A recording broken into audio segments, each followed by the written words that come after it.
Hi everyone, welcome to the channel. आज बात करेंगे ग्रेचुटी कैलकुलेशन की। इस वीडियो से आपको पता चलेगा कि कौन कौन एलिजिबल है ग्रेचुटी के लिए, कितनी ग्रेचुटी आपको मिलेगी और इससे आप कितना टैक्स बचा सकते हैं। काफ़ी लोगों को मैंने नोट किया है, इसके बारे में ज़्यादा पता नहीं है। मुझे खुद आइडिया नहीं था इसका। मुझे लगता था कि जैसा पीएफ होता है प्रोविडेंट फंड, वैसा ही होता होगा, जो कि ईयरली कंट्रीब्यूशन जो आपके सीटीसी में आपको दिखता है वो ऐड अप हो जाता है।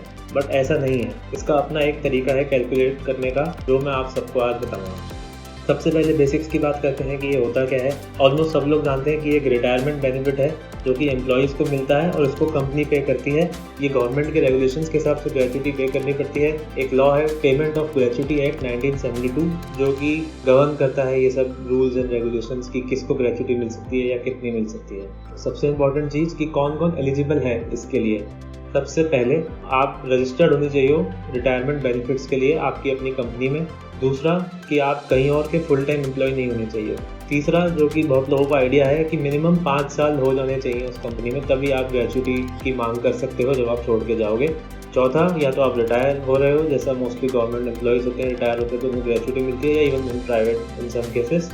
और पांचवा, अगर अनफॉर्चुनेटली डेथ या डिसेबलमेंट और एनी इंजरी के केसेस में जब आपको नौकरी छोड़नी पड़ गई है और 5 साल भी अगर नहीं हुए हैं, तो भी वो नॉमिनी को ग्रेचुटी अमाउंट मिल जाता है, provided there is a death और डिसेबलमेंट ऑफ द एम्प्लॉइज। अब आ जाते हैं फॉर्मूले पे कि फॉर्मूला क्या है। तो बेसिकली लास्ट सैलरी जो आपको मिली है कंपनी से वो यूज़ होता है, और दूसरा कॉम्पोनेंट है टेन्योर इन ईयर्स।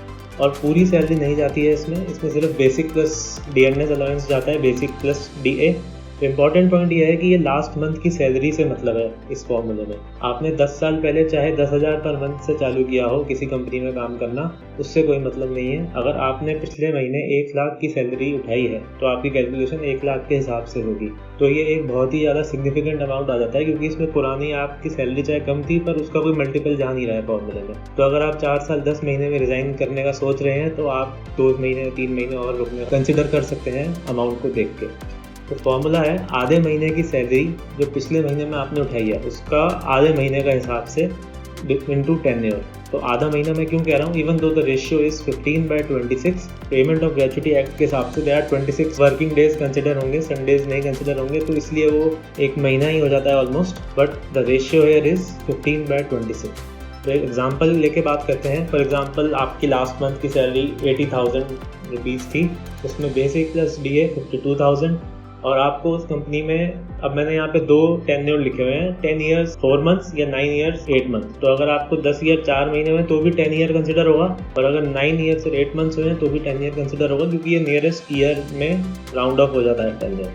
फॉर्मूले के हिसाब से 15/26 into 52,000 which is basic plus DA into 10 which is the 10 year. तो इसके हिसाब से आपका अमाउंट आया 3 लाख रुपीज़। तो अगर आपने पिछले महीने 80,000 की सैलरी उठाई है, जिसमें 52,000 आपका बेसिक प्लस डीए है और 10 साल आपको हो चुके हैं, अगर आप रिजाइन करते हैं तो आपको 3 लाख रुपये मिलेंगे एज अ ग्रेचुटी।